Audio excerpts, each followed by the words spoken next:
Hola amigos y amigas, ¿cómo están? Buenas noches.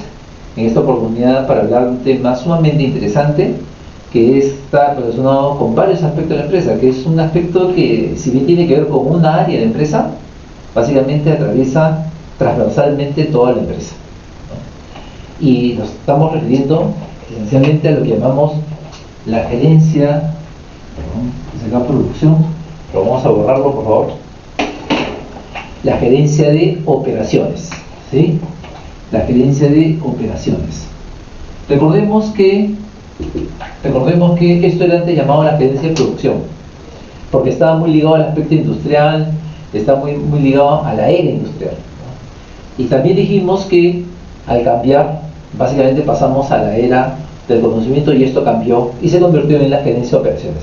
Sin embargo, un aspecto que ha cambiado poco relativamente es el aspecto de cómo se toman las políticas, cómo se deciden las políticas y en base a qué establecemos políticas. Lo primero que hay que decir es que la política de cualquier empresa, sea grande, pequeña, mediana, es esencialmente una toma de decisiones programada. Ojo, cuando yo hablo de la política, estoy hablando de una toma de decisiones, pero una toma de decisiones que ya está programada. Una toma de decisiones en la que los individuos, los gerentes, los funcionarios ya no tienen que razonar mucho para tomar una decisión porque esta decisión ya está programada. Por ejemplo, la política dice que si reclutamos por primera vez a un nuevo asistente en el área de producción, este gana 1.200 soles. Entonces no tenemos que ponernos a pensar, ¿y ahora cuánto le pago? ¿Le pago 1.000, 1.100, 1.500? No, esto ya es una política y ya está establecida. Y las políticas, generalmente uno consideraría que la toma el jefe, el gerente del área, pero no siempre es así. En el caso de la administración de la producción, las decisiones son consensuadas, básicamente con 4 gerencias: la gerencia de producción, la gerencia de logística, la gerencia de finanzas y la gerencia de ventas o marketing. ¿Por qué esto es importante? Porque todas las decisiones que tomemos en el área de operaciones están directamente relacionadas, por ejemplo, con el mercado, están directamente relacionadas, por ejemplo, con nuestra demanda, están directamente relacionadas con los objetivos misionales. ¿Y a qué nos referimos? Con la misión y la visión de la empresa. Si el objetivo de la empresa es crecer, es imposible que la gerencia de operaciones tenga objetivos distintos o una política distinta. La política del área de operaciones es muy congruente con los objetivos grandes de la empresa, con los objetivos que representan la misión, la visión y lo que se piensa alcanzar. Sin embargo, por ejemplo, entre estas políticas y entre las más importantes están, por ejemplo, permítanme colocarlo por acá, por favor, el tema de la capacidad. El tema de la capacidad. Y nos estamos refiriendo a la capacidad de planta. ¿Cuántas maquinarias, cuántas personas, cuántos productos vamos a producir por hora, por día, por semana y por mes? Y esto tiene directamente que ver, nuestra capacidad, con el mercado. Y estamos hablando con el mercado directo y el mercado indirecto. ¿A qué llamamos esto mercado directo e indirecto? ¿No? Aquel que atendemos directamente y aquel que atendemos a través de nuestros canales de distribución y por intermediarios, ¿no? Aquel que, por ejemplo, llevamos a otros países que trascienden la frontera. Y tomando en consideración que los mercados pueden sufrir en algún momento una suerte de encogerse, de restringirse, ¿no? De que los mercados consumen menos de lo que se tenía previsto. Pero cuando tú tomas en cuenta la capacidad y el mercado, este tiene una relación directa. Y aquí es donde ingresa la opinión de marketing. Y marketing considera que en el futuro vamos a ampliar nuestro mercado, vamos a cambiar de segmento, vamos a cambiar de producto o vamos a variar el producto, ¿no? Y vamos de alguna manera a ser capaz de diversificarnos. Entonces, por ejemplo, si la estrategia de marketing es diversificarse, es seguro que nuestra capacidad tiene que estar al tanto de esa diversificación. Ahora, es muy probable que la capacidad se pueda entender como no solamente la cantidad de máquinas y piezas que producimos, sino, por ejemplo, en un restaurante la cantidad de mesas y sillas que tenemos para atender, en un aula de estudio la cantidad de carpetas, y en todo caso tienes que tomar en cuenta que la capacidad no es la que se ve ahí a primera vista, sino que el ritmo de producción varía nuestra capacidad. Ejemplo, si yo tengo un aula con 50 alumnos, nuestra primera idea sería que mi capacidad es 50 carpetas. atender a 50 personas. Pero yo preguntaría, oye, ¿y cuántos turnos tiene? Ah, tiene 3 turnos. Ah, entonces son 150, ¿no? Lo mismo sucede con las sillas o mesas de un restaurante. Si yo tengo 20 sillas, 4 mesas o 5 mesas, dependerá de qué tan rápido es el cambio entre cliente y cliente, ¿no? Qué tan rápido se llena y se vacía la mesa. Y si digo, bueno, a lo largo de un mediodía, entre las 2 y media del día y las 2 de la tarde, esta mesa se llena y se vacía 3 o 4 veces, la capacidad se multiplica por 3 o por 4, ¿no? Pero cuando se trata de la capacidad industrial, hay un límite. Todas las capacidades tienen un límite, todas las capacidades tienen un límite, ¿no? Si se trata de un aula, si se trata de un hospital, si se trata de una fábrica, ¿no? Esto es limitado. Y va a depender de la cantidad de máquinas, de la cantidad de turnos de atención, de la cantidad de trabajadores que tenemos. Sin embargo, no es la única estrategia, porque recuerden que nuestra capacidad, si bien es cierto, podríamos decir nuestra capacidad propia, ¿no? También entra en juego la capacidad que tenemos para tercerizar. La capacidad que tenemos para tercerizar. ¿Y a qué nos referimos? Esto tiene relación con un viejo objetivo que es hacer o comprar. Y es una respuesta a la cual siempre tenemos que dar como inquietud una solución, ¿no? Es decir, ¿hacemos nosotros mismos las cosas o compramos los productos ya hechos? Un ejemplo clásico, la flota de transporte. Usualmente las empresas prefieren tener una flota de transporte propia para tener control sobre la flota, control sobre la distribución, saber dónde están los camiones, a dónde van y cuánto le cuesta. Sin embargo, muchas empresas hoy en día se preguntan, oye, ¿qué es mejor? ¿Tener una flota alquilada o tener una flota propia? O tener una condición mixta, una parte alquilada o tercerizada y una parte propia, ¿no? Y eso dependerá mucho de tus tiempos, dependerá mucho del tipo de cliente que tienes, dependerá mucho de tu capacidad de planta, dependerá mucho de cómo crece tu demanda. Esta es una política muy complicada y es una política que puede variar. Hoy día podemos decir que tiene una flota propia y mañana podemos decir una propia y una tercerizada, o pasado mañana podríamos decir no, la tercerizamos totalmente.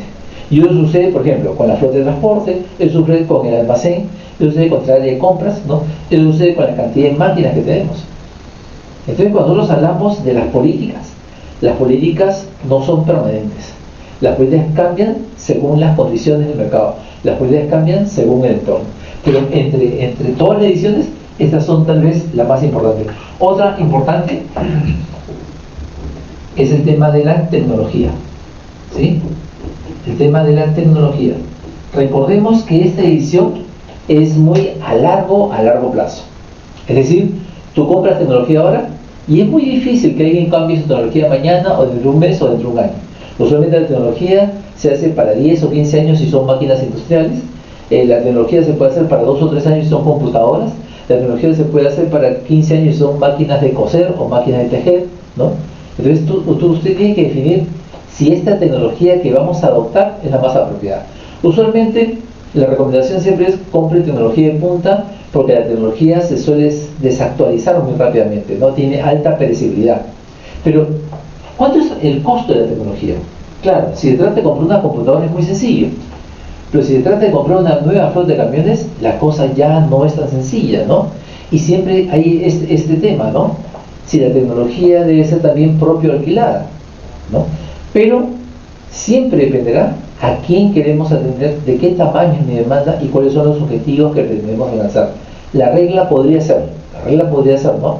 Yo podría comprar tecnología y podría comprar tecnología como con una suerte de leasing, ¿sí? En donde me permita probablemente aceptar o rechazar la máquina después de 5 años, ¿no? Lo otro que también es importante tomar como decisión en cuanto a tecnología es, por ejemplo, hacer un contrato de recambio tecnológico cada 3, 4 o 5 años. Un caso concreto es el carro de policía, el camión de bombero, la ambulancia y los camiones que recogen los desechos, los camiones que recogen la basura en las ciudades, ¿no? Todos estos camiones, todos estos carros, los de policía, los de bomberos, los que recogen la basura, las ambulancias, suelen tener mucho esfuerzo, ¿no? Frenan, corren, caminan, ¿no? Entonces se desgastan propio del trabajo, ¿no?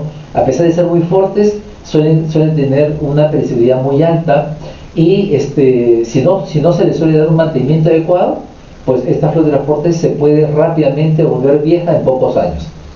Entonces, ¿qué optan las instituciones públicas, qué optan las empresas privadas, ¿no? Firmar un contrato de recambio a próximo, en un periodo de tiempo, ¿no? Primero, un estricto mantenimiento de la flota, ¿no? Que es una política sumamente importante con la tecnología. Y luego, ¿no? Además del mantenimiento, tanto preventivo como operativo, hay que hacer una suerte de contrato de renovación de flota permanentemente. Eso quiere decir, si hoy día firmamos un contrato de compra, ese contrato involucra que dentro de 5 años, la empresa que me vende los vehículos me los va a adquirir en forma de pago por una nueva flota, ¿no? Tomando en consideración que mis vehículos han tenido un mantenimiento muy eficiente, muy eficaz, muy estricto a lo largo del tiempo. Pero esta es una decisión también importante, ¿no? ¿Qué vamos a realizar con este elemento? Otro elemento en cuanto a la propia toma de decisiones que realiza la producción es el nivel de otra política, ¿no? El nivel de recursos humanos. El tema de recursos humanos y sus capacidades, ¿no? En todo caso, tendremos una estricta política de selección y reclutamiento de personal. Recurriendo nuevamente al principio que plantea Taylor a comienzo del siglo XX, ¿no? El recurso humano tiene que ser un recurso humano que esté acorde con las necesidades de la empresa, acorde con las necesidades del puesto, ¿no? Y vuelve a surgir esta condición, ¿no? ¿Es probable que tercericemos al recurso humano? Sí, es posible. Es posible que la empresa decida tener una pequeña parte de trabajadores estables y permanentes con contrato, ¿no? O a tiempo fijo, y una parte tercerizada. Una parte que trabaja por horas, una parte que trabaja por destajo, una parte que trabaja en horas punta, una parte del recurso humano que trabaja en días especiales. Un hecho muy concreto, los hoteles, ¿no? Los hoteles suelen tener una parte de personal fija, que son los que permanentemente están programados en los turnos de trabajo del hotel, pero los hoteles suelen tener congresos, los hoteles suelen tener picos de visitas, suelen tener convenciones, ¿no? Las fiestas de Año Nuevo y otros aspectos, y requieren más personal. Y tienen toda una planilla de personas que están dispuestas a trabajar, por ejemplo, en turno nocturno, el día de Navidad o el día de Año Nuevo, ¿no? Para las convenciones. Este es un tema importante, ¿no? ¿Cómo hacemos crecer la capacidad del hotel, por ejemplo? ¿De acuerdo? Entonces, la gerencia de operaciones tiene que tomar estas decisiones. La pregunta es, ¿estas decisiones van a ser políticas programadas, movibles o inamovibles? Que se adapten o que no se adapten. Y que de alguna manera generen o no ciertas condiciones de trabajo permanente, estable en la compañía, ¿no? Ese es un tema que tendrá que resolverlo cada uno según su medida. Pero por favor, la gerencia de operaciones tendrá que tomar estas decisiones. Y sin lugar a dudas, sin lugar a dudas, cuando la gerencia de operaciones decida tomar esta medida, va a afectar a las otras áreas, ¿no? Si desea crecer, o si decide crecer, o si decide achicar, o si decide tercerizar.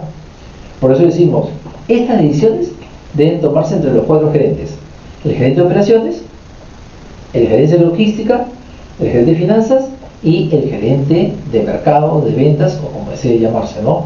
Finalmente, ¿no? Hay que decir lo siguiente, ¿no? Cuando la empresa se propone, por ejemplo, internacionalizarse, la empresa tendrá que decir hacia dónde queremos ir, a qué mercado queremos llegar, y en ese mercado que queremos llegar, cómo queremos establecernos, ¿no? El cambio de los productos, ¿sí? Porque suele suceder que marketing, por ejemplo, plantea fórmulas y programas de diversificación. Quiero diferentes tamaños, diferentes formas, diferentes modelos, diferentes colores, ¿no? Y eso implica que cada vez que marketing desea este conjunto de cambios, se ve afectada el área de producción, ¿no? Un elemento importante dentro de las divisiones es el tema del stock, ¿no? El tema de cómo manejamos nuestros inventarios, ¿sí? La fórmula es ser capaces de tener inventarios que roten permanentemente. La fórmula es tener inventarios que no se queden en el almacén. La fórmula es tener inventarios que sean capaces de rotar y de estar actualizando. Sin embargo, por favor, igual, este nivel de inventarios que será una decisión que tomaremos con el jefe de logística, ¿sí? Está directamente relacionado con mi mercado y con mi capacidad, ¿no? Por ejemplo, yo puse un ejemplo que lo mencioné con ustedes, el tema de qué pasa si estamos en un país como la India, que tiene 1.300 millones de habitantes, y un país como Perú, ¿no? Que tiene solamente 33 millones de habitantes. Entonces, el mercado interno es mucho menor. Entonces, habrá que decidir si ese es el stock adecuado. Pero, por favor, ¿qué pasa con las empresas peruanas que exportan? ¿No? Un antiguo presidente decía exportar o morir. Y sí, pues, todo depende no solamente ya de nuestra capacidad, no solamente depende de la capacidad tecnológica, la capacidad de recursos humanos que tenga la empresa, sino también del mercado al cual vamos referidos, ¿no? En este caso, también es importante tener una política de inventarios acorde con el proveedor, ¿no? Por ejemplo, ¿no? Es importante llegar a un acuerdo con el proveedor de, por ejemplo, de tercerizar el almacén, ¿no? Es decir, yo te compro y yo te pago, pero tú lo tienes almacenado y me lo entregas en partes según mi necesidad. ¿Por qué esto es importante? Uno, estamos trasladando nuestro costo de almacenaje al proveedor. Y dos, cada vez que el proveedor me entrega un producto fresco. Me entrega un producto que no está por vencerse, me entrega un producto que, de ser lo contrario, de quedarse en mi almacén, probablemente lo utilizaría después de muchas semanas o después de muchos meses. Entonces, hay que tomar en consideración que la gestión del stock, la gestión del inventario, permite colocar en lugar de stock, por ejemplo, por favor, colocar inventario, ¿ya? La gestión de inventario tendrá que ajustarse a nuestra demanda, pero esa demanda puede tener fluctuaciones como la suele tener a lo largo del año, ¿no? Pero igual hay que tomar una decisión al respecto, ¿no?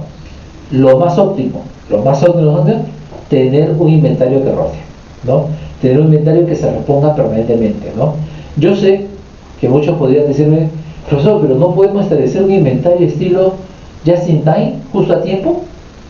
Y lo cierto es que es muy complicado establecer un inventario justo a tiempo. Lo que sí podemos hacer es, por ejemplo, esto de compras por concesión. Te compro, te pago y tú lo tienes almacenado. Lo otro que se puede hacer es programar nuestras entregas con los clientes, ¿no? Es decir, decirle al cliente, mira, vamos a ponernos de acuerdo en el inicio del año, ¿qué te voy a entregar? ¿Cuál va a ser tu demanda? Y lo hago simplemente para prepararme yo y servirte adecuadamente, ¿no? Y finalmente, una edición importante, vamos a mantener stock y inventario de emergencia, vamos a tener punto de reposición, vamos a tener stock mínimos y stock máximos. Esto es lo que se tendrá que determinar, ¿no? Sin embargo, por favor, hay un tema que no se nos puede escapar, ¿no? Es el costo de mantener inventarios. Es simple mantener inventario cuando se trata, por ejemplo, inventario, se me ocurre, de madera, ¿no? Pues la madera, si no la vendes, se queda ahí, no hay problema, con tal de que no se humedezca, ¿no? Pero la madera podría ser que no se deteriore mucho, que la puedas vender, que hoy hay un pico y mañana cae, ¿no? Pero ¿qué pasa cuando se trata, por ejemplo, de prendas de ropa, por ejemplo, de moda, ¿no? Que pueden ser altamente perecibles por la moda, ¿no? ¿O qué pasa cuando se trata de productos perecibles? Se me ocurre, por ejemplo, tomates, ¿no? Entonces la pregunta es, oye, ¿vamos a tener un stock mínimo? ¿Vamos a tener un stock de reposición? En el caso, por ejemplo, de los supermercados tienen reglas muy claras con respecto a esto, ¿no? Y lamentablemente de alguna manera, lo terminan cargando sobre el proveedor, ¿no? Y la regla es, yo solo te pago lo que sale por mi caja registradora. Lo que se pierde, lo que se lo roban, lo que se pudre, lo que se echa a perder, eso va por tu cuenta, ¿no? Claro que la rotación de inventarios de los almacenes, o en este caso de los supermercados, es muy alta y es difícil que pase eso, pero yo he visto casos en los que se ve claramente que el producto ya está muy cerca de perecer y aún sigue en la góndola, ¿no? Esperando los últimos días a ver si se logra vender. Pero cuando ya el producto se venció, finalmente el supermercado no perdió, porque la política de ellos ese es problema del proveedor, ese es el problema del proveedor, ¿no? Entonces habrá que establecer algún mecanismo que nos permita generar estas condiciones, ¿no? A través, por ejemplo, de alianzas estratégicas. Y por último, ¿sí? Sin importar la empresa, sin importar el tamaño, sin importar la dimensión, sin importar la naturaleza de la empresa, toda empresa en su área de operaciones tiene que tomar decisiones. Recomendación: Las decisiones tienen que estar programadas, tienen que ser cambiantes dependiendo de las circunstancias y tienen que estar en blanco y negro, ¿sí? Las decisiones tienen que estar en blanco y negro. ¿Para qué? Para permitir que los gerentes tomen decisiones muy rápidamente. Si decimos que la política es una decisión programada, entonces la programación va a depender de nosotros. Y el respeto a las políticas es importante. Ahora, hay políticas que son muy estables a lo largo del tiempo, como por ejemplo mi política de seguridad, como por ejemplo mi política de riesgo, por ejemplo mis políticas de ventas, ¿no? Que son menos cambiantes porque de alguna manera están de nuestro lado, las tenemos somos capaces de determinar estos elementos, ¿no? Por ejemplo, cómo evitamos los riesgos, cómo evitamos los riesgos de incendio, de pérdida, ¿no? De robo, ¿de acuerdo? El tema de las ventas, ¿no? Nosotros podemos colocar las políticas de venta, podemos colocar las políticas de descuento, podemos colocar las políticas de promoción a las ventas, porque es un tema que está dentro de nuestra limitación. Pero cuando se trata, por ejemplo, de las políticas de inventario, eso dependerá muchas veces de cuánto nos compra la persona y qué tanto sube o baja nuestra demanda. Entonces, hay algunas políticas que son muy estables y otras que son un poco más variables, que se van moviendo un poco más con el tiempo y con la demanda, ¿no? Finalmente, ¿hay que estar preparado para que estas decisiones cambien en el futuro? Sí, pues, ¿no? Las decisiones no están escritas en piedra. Las decisiones se pueden cambiar. Las políticas se pueden cambiar, ¿no? ¿Hay políticas que son unas más costosas que otras? Sí. ¿Hay políticas que son unas más estables que otras? Sí. El tema, por ejemplo, de capacidad es muy estable, sí, ¿no? Es difícil que cambiemos de capacidad de la noche a la mañana. ¿Es difícil que cambiemos de tecnología de la noche a la mañana? Sí, es difícil que cambiemos de tecnología de la noche a la mañana, ¿no? Pero hay políticas que son más difíciles de cambiar o que necesariamente tienen que ser más variables, como la capacidad y la cantidad de producto o como el tema del inventario, ¿sí? Finalmente, querramos o no, nuestras políticas dependerán mucho de nuestro entorno político, social, económico, y tendremos que de alguna manera adaptarnos a ello, ¿no? La forma inteligente es simplemente adáptate, ¿no?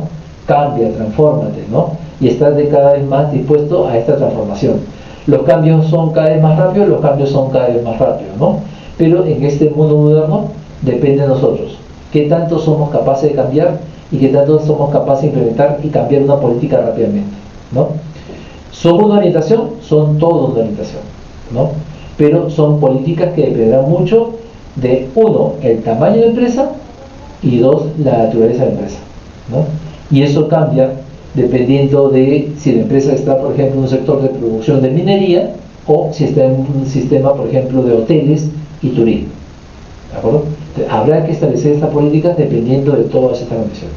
Muy bien, amigos y amigas, espero que este video haya servido para ustedes y nos volvemos a ver en una próxima entrega. Buenas noches.